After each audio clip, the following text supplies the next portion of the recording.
We all know cases of fathers who built empires and useless sons who inherit them. The protagonist of today wasn't useless exactly, that was more his brother Sanchuelo, but young al-Malik al-Muzaffar simply did not have the political and military genius of his father Almanzor. I'm David Cott, host of New History of Spain, and in episode 49 of the chronological series, you will learn about the victorious and not so victorious military campaigns of Al-Muzaffar and his short 6-year rule, before the civil war that destroyed the Caliphate of Córdoba broke out.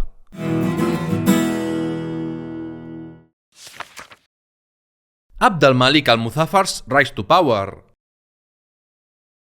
As we saw in the last episode, on August 10th, 1002, the all-powerful Almanzor died in Medina Celi after a campaign through Castile. At his side were his two sons, Al-Malik al-Muzaffar and al-Rahman Sanchuelo. According to the chronicler Ibn Hayyan, the dying Almanzor wanted one last private word with his favorite son and chosen successor. His advice was urgent and practical: leave the expedition's troops under Abdul-Rahman's command and ride for Córdoba immediately. The reason was simple: if news of Almanzor's death reached the capital before Al-Malik did, enemies of the Amirid dynasty could overthrow them.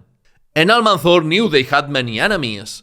The Amirids were resented for their despotic grip on power, for sidelining the Umayyad caliphs, and for flooding al-Andalus with thousands of Berber troops. When Al-Muzaffar began to weep, his dying father cut him off. Tears were weakness. He was 27 years old, and from this moment on, he was on his own. Al-Malik rode hard for Córdoba and delivered the news to Caliph Hisham II. Back in 996, a political crisis had been resolved in the Amirid's favor when Hisham was forced to formally delegate governance to Almanzor and his successors. So, in principle, the succession should have been clean. Hisham, who had no appetite for confrontation, recognized Al-Malik as the new Hajib without resistance. But the street was a different matter. Some citizens marched to the palace city of Medina al-Zahira demanding the caliph rule without an intermediary. Al-Muzaffar summoned his brother back to Córdoba with troops and made a blunt show of force. The rioters were dispersed and eunuchs who had shown open opposition were exiled to Ceuta. It was a controlled crisis, not a catastrophe, but it had consequences. Preoccupied with consolidating his grip at home, Al-Muzaffar could not respond immediately to Catalan attacks on the frontier. Once in power, he moved to buy goodwill quickly, reducing taxes and, more significantly, cancelling unpaid tax debts. Given how aggressively Almanzor had squeezed his subjects to the point where fiscal pressure had actually started reducing overall revenues, his debt relief must have come as genuine relief to many Andalusis.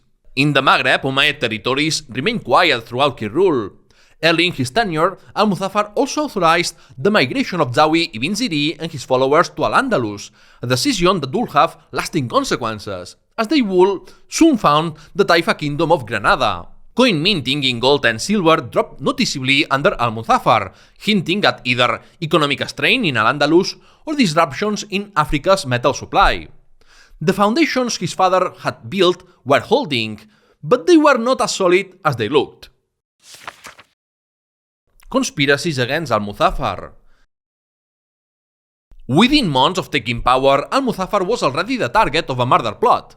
The conspirators included the commander of the Sakaliba troops and the court secretary, and their plan was straightforward: kill Al-Muzaffar and his minister Ibn al-Kata, then install Al-Muzaffar's young son as a puppet Hajib, the same arrangement that kept Hisham II powerless on the caliphal throne. Al-Muzaffar played it cool. Rather than arresting the ringleaders immediately, he neutralized them one by one. The secretary was sent back to Córdoba on a fabricated errand and killed in prison on arrival. The Sakaliba commander was seized in Zaragoza, exiled to the Balearic Islands, and subsequently murdered in prison. After that, Al-Malik delegated many matters of governance to Ibn al-Kata. The decision revealed something important about Al-Muzaffar. He was, at heart, a soldier. He had neither his father's intellectual formation nor his appetite for politics. He had a reputation for heavy drinking and a hedonistic streak. Nonetheless, Ibn al-Kata repaid the trust Al-Malik placed in him by engineering a very dangerous conspiracy. Ibn al-Kata's plot wore the costume of Umayyad legitimism. He planned to overthrow Hisham II and restore the caliphate to a grandson of Abdul-Rahman III, but his real ambition was simply to become the next Almanzor.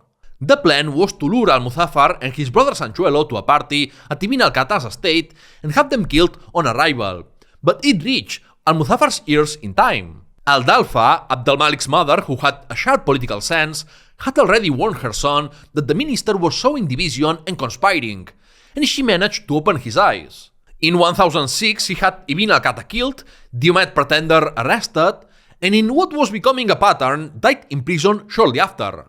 After this, Al-Muzaffar got more involved in matters of governance, reportedly gave up drinking, and rehabilitated the chief judge of Córdoba, Ibn Dagwan, who had been wrongly accused and dismissed by Ibn al-Qatta.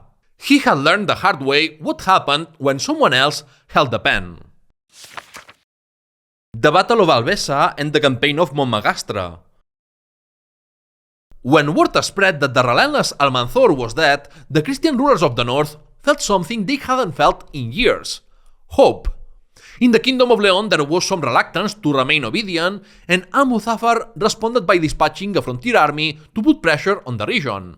He also sent 2 columns into the Portuguese territories between the Mondego and the Douro, lands Almanzor had reincorporated into al-Andalus. The pushback worked. The King of León, the Count of Castile, and the Count of Saldaña all renewed their submission to Córdoba, committing to annual tribute and military support on request. The Catalan frontier was a different story. al-Malik received unpleasant news, as the counts of the region coordinated a joint effort to expand their territory and raid Muslim holdings. The counts of Barcelona and Urgell led the incursions, likely joined by those of Sardaña, Besalú, and Ribagorza.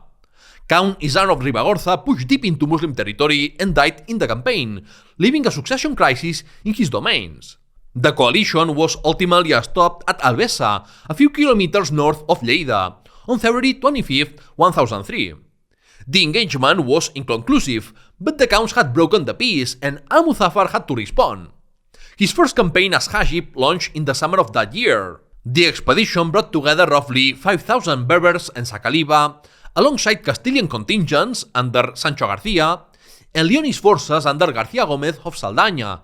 Vassals were obligated to join under the terms of their submission. The army moved north through Zaragoza and Lleida and set its sights on the county of Urgell. Al-Muzaffar sent his Sacaliba general, Wadi, ahead with a fast strike force to take the fortress of Maya at dawn. The main army then advanced on Montmagastre, a hilltop castle of real strategic value that had recently passed into Urgellese hands. Muslim soldiers encircled it, drums beating, and voices crying Allahu Akbar to unsettle the defenders. The Christians, sorted to fight in the open, were driven back inside and watched as bridge after bridge opened in their walls. When darkness fell, the fighting paused. The following morning, the walls gave way entirely, and the castle fell. All male defenders were killed. Women and children were taken as plunder. What happened next was unusual. Al-Muzaffar ordered the buildings left intact. He wanted to keep Montmagastre and offered any Muslim willing to settle there lands, a house, and a professional soldier's wage of 2 dinars a month. The logic was sound. A garrisoned Montmagastre protected Balaguer, which in turn shielded the city of Lleida. Many soldiers took up the offer.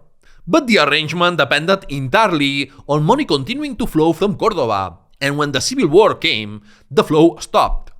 Montmagastre was abandoned by its Muslim settlers and changed hands repeatedly before the Christians retook it around 1018. The army then struck south into the county of Barcelona, burning Manresa, devastating farmland across central Catalonia and the Baix Llobregat, and taking plunder. By early August, they were heading home. The campaign report sent to Córdoba was triumphant. 6 castles conquered, 85 destroyed or evacuated, 5,570 captives taken. Most symbolically, the prisoners included Count Ermengol I of Urgell himself, which brought his brother Count Ramon Borrell of Barcelona quickly to the negotiating table. The embassy that came to Córdoba to ransom him was received with full ceremonial honors, witnessed by Iraqi and Egyptian merchants who were in the city selling goods from India and other distant lands. These were the last genuinely glorious days of Córdoba. This was the final time the city would receive the submission of Christian rulers with such pomp. The Battle of Torà, Al-Muzaffar's defeat. The summer campaign of 1006 began promisingly. Al-Muzaffar's forces penetrated the Aragonese region of Sobrarbe under Navarrese control, and then the county of Ribagorza. Inhabitants from the south fled in panic. The army occupied the episcopal seat of Roda de Sàvena, captured its bishop, and destroyed its church. The damage was so severe that the diocese took 20 years to recover, and a new cathedral wasn't built until 1030. The human cost in those lands was substantial. The monastery of Obarra had 13 monks in 1003. By 1007, only 5 remained, with the others having fled as religious refugees into France. A 1010 document from the monastery of Santa Maria de León painted the picture plainly. Its community was living under the yoke of the pagans, crushed by enormous tributes, and selling off their lands just to survive. Those buyers, the boni homines, Christian men of means with the capital to snap up distressed properties, were quietly becoming more powerful with every Muslim raid. After the conquest of southern Ribagorza, the campaign turned. Al-Muzaffar moved south and ran into a coalition of Catalan counts waiting for him on the plain near the castle of Torà, in territory disputed between the county of Urgell and the Caliphate. The coalition was formidable: Ramon Borrell of Barcelona, Armengol I of Urgell, Wilfred II of Cerdanya, and Bernard of Besalú. According to the monk, Andrew of Fleury, they fought as equals and made decisions together. When a lookout reported 20,000 caliphal fighters approaching, the counts pulled their forces into the castle. It was Count Bernard of Besalú, nicknamed Tallaferro, Iron Cutter, who spoke first. His speech was direct. Why should they fear this man? With God's protection, they could win. The enemies will fall to the Virgin, St. Michael, and St. Peter. Then he told them to pick up their weapons. Al-Muzaffar led the assault personally, sending his best 3,000 cavalrymen against the Christian position. Andrew of Fleury claims the counts had only 500 men, an almost certainly exaggerated figure, and historians have proposed a more realistic figure of around 2,000, with each count contributing roughly 500. It's also possible the 500 referred only to heavy cavalry knights. Whatever the numbers, the counts were outnumbered. But they deployed heavy cavalry offensively, a tactical choice that was new among Christian forces around the year 1000, in the very period when the knights were emerging as a specialized warrior class. The charge shattered the Andalusi vanguard. The rest of the Muslim force scattered in the ensuing confusion. The Catalan coalition walked away with plunder, captives, and several fortresses, including Moyà and Montmagastre, the very castle Al-Muzaffar had so carefully settled and garrisoned 3 years earlier. More than the material losses, this was a moral and political blow. Arabic sources handled the defeat with telling awkwardness. They mention hailstorms and thunder that frightened the Muslim troops, and record the people of Córdoba speaking disparagingly about the campaign. A slave trader, noting the empty slave markets, was heard to say, "The slave importer is dead," meaning Almanzor. Comparisons are odious, but al-Malik couldn't match the greatness of his father. Al-Muzaffar had to submit a campaign report explaining the failure. It was not a good look for a regime whose entire legitimacy rested on military dominance. Campaigns against the Kingdom of León. In the Kingdom of León, a slow-burning political struggle had been underway since the death of Bermudo II in September 999. The widowed queen, Elvira, had initially served a region, but the commander of the Royal Guard, the Galician Count Menendo González, had gradually edged her out. By 1003, Elvira had stopped appearing alongside her son Alfonso V in official documents, possibly removed against her will. This opened a door for Sancho García, Count of Castile, who asked Al-Muzaffar to arbitrate the regency dispute, both out of personal ambition and perhaps on behalf of his sister Elvira. In 1004, with the 10-year-old Alfonso V on the throne, Abd-al-Malik sent the judge of the Christians of Córdoba to mediate. The ruling went in Menendo González's favor. Sancho García was furious and broke the peace, a decision he quickly regretted when an Amirid retaliatory campaign forced him to renew his submission. Alongside all this, García Gómez, Count of Saldaña, Carrión and Liébana, was quietly accumulating power across León. By 1005, his family had extended the reach to the Cea River, and with relatives governing Astorga, El Bierzo, and parts of Galicia, the Banu Gómez had effectively become the most powerful force inside the kingdom. That summer, Al-Muzaffar launched a campaign against territories that the chronicler Ibn Hidari describes as jointly ruled by the Banu Gómez and the Leonese crown, a telling phrase that suggests just how blurred the lines of authority had become. General Wadi led a vanguard of 5,000 cavalrymen as far as Zamora, stealing ruins from Almanzor's occupation, killed his defenders, and returned with around 2,000 captives from that district. In 1007, García Gómez rebelled again, this time with Muslim support, styling himself Count in León and possibly occupying the city. That same summer, Al-Muzaffar marched on Castile in what became his most celebrated campaign. Sancho García had broken the peace again, perhaps emboldened by the news from Torà, and this time Al-Muzaffar met him in a pitched battle near Clunia, a fortress Almanzor had seized and garrisoned in 994. The Arabic sources suggest Sancho had drawn warriors from beyond Castile, and the mood in Córdoba before the battle was pessimistic. The joy when victory was announced was enormous. It was after this campaign that al-Malik adopted the honorific title Al-Muzaffar, the Triumphant. It was a propaganda move as much as a celebration, a deliberate effort to reassert the prestige that Torà had damaged. He also designated his son as his intended heir. In the wake of the victory, negotiations over León's regency apparently resumed, as Queen Elvira reappears in court documents from 1007. In October 1008, Menendo González, by then styling himself Duke of Galicia, was murdered under murky circumstances. King Alfonso V was finally free to rule on his own. The Campaign of Saint Martin. Al-Muzaffar's only winter campaign came in November 1007, and its target has long been misidentified by historians. The traditional attribution, San Martín de Rubiales in the province of Burgos, stems from a 1941 speculation by a Spanish nationalist historian, later repeated as probable fact by the influential French scholar Lévi Provençal, and then hardened into orthodoxy through repetition. The more convincing identification argued by Salvador Repiso is São Martinho de Mouros, an important Portuguese castle 10 kilometers from Lamego. The lands between the Mondego and Douro rivers had been incorporated into the Caliphate under Almanzor, but submission in those territories was never unconditional, and Al-Muzaffar had needed to send a punitive expedition toward Coimbra at the very start of his reign. Al-Muzaffar besieged São Martinho de Mouros for 9 days. When the defenders ran out of water and the walls could take no more, they asked for mercy and opened the gates. They expected captivity. Al-Muzaffar had his brother Sanchuelo and his chief eunuch lead the inhabitants out to the esplanade beyond the walls, then ordered the men separated from the women and children.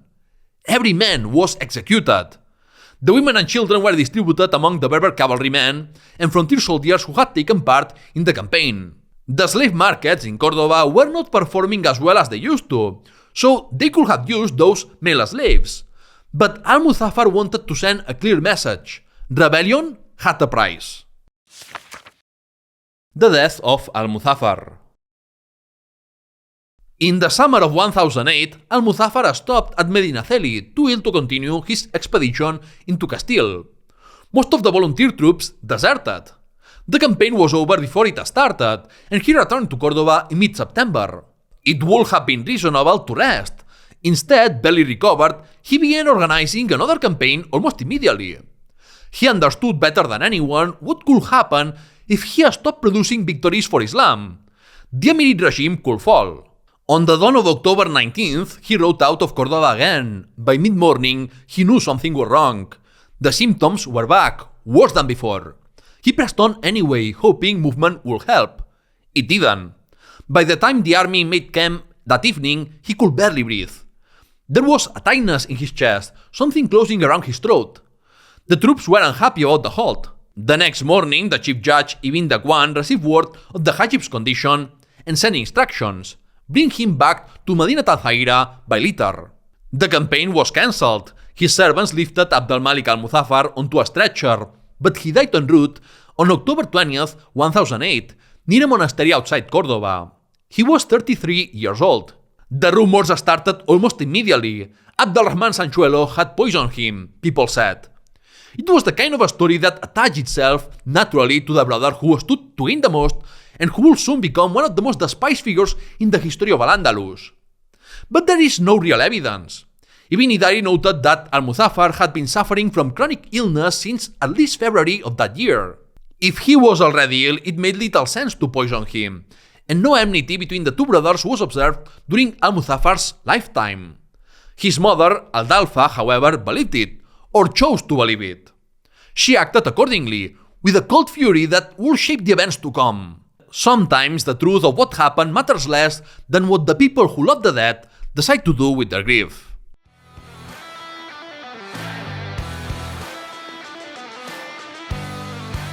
The verdict! Almanzor left at al-Malik a state that functioned but whose legitimacy was fragile. The entire Amirid regime rested not on legal right but on personal prestige, on the myth of the undefeated general, the scourge of the Christians. That was a hard inheritance to carry. Abd al-Malik was a relatively competent ruler. He survived 2 serious coup attempts, managed the frontier intelligently, extracted tribute from León and Castile, and won meaningful victories. He also learned from his mistakes. The near disaster of the Ibn al-Qatta conspiracy made him a more hands-on governor in his final years. But he was not his father. The race that had once reached León, Astorga, Santiago de Compostela, Pamplona, and Barcelona now targeted second-tier fortresses like Montmagastre, Clunia, and São Martino de Mouros. The Christian counties were beginning to fight back, and at Torà, they won.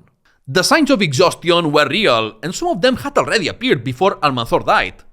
If Almanzor was the founder, Abd al-Malik was the continuator, and Sanchuelo will be the destroyer of that legacy. Al-Muzaffar held the edifice together through force of will and competence, but the cracks were already there. His death at 33 was not just a personal tragedy, it was the moment the whole structure stopped having anyone strong enough to hold it up. The happy days of Córdoba were ending. The era of Muslim hegemony on the Iberian Peninsula was about to collapse. And with that, the verdict ends. Let me know your thoughts in the comments, and you can support my work with a donation. You can find the links in the description. In the next episode, I will cover the entire history of the fitna that led to the fall of the Caliphate of Córdoba and the fragmentation of al-Andalus into dozens of Taifa kingdoms. It's gonna be a long one, so please be patient because it will take me a bit more time to record. Thank you for listening, and see you soon!